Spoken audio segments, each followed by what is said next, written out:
ఆచరించాలి. 7 శనివారాల వ్రతం చేయాలనుకుంటే ఆ రోజు ముఖ్యంగా శనివారంతో మొదలు పెట్టాలి. శనివారం అయి ఉండాలి. శనివారం ఏకాదశి, త్రయోదశి, పూర్ణిమ అయితే మంచిది. శనివారం మాస శివరాత్రి, పుష్యమి నక్షత్రం అయినా, అనురాధ నక్షత్రం అయినా చాలా మంచిది.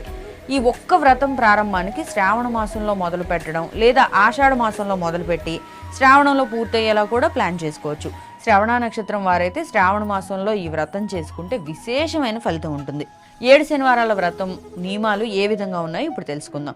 ఏ వయసు స్త్రీ పురుషులైనా ఈ వ్రతం ఆచరించవచ్చు. శనివారం తెల్లవారుజామున నిద్రలేచి తలస్నానం చేసి 7 శనివారాలు కూడా తులసిమాల ధరించి పగలు ఉపవాసం ఉండి నిద్రపోకుండా ఉండాలి. నుదుటిన తప్పకుండా తిరునామం ధరించాలి. శనివారం ఉదయం 6 గంటల నుంచి 7 గంటల లోపు పూజను పూర్తి చేయాలి. అలానే సాయంత్రం 6 గంటల నుంచి 7 గంటల లోపు పూజను పూర్తి చేసేయాలి.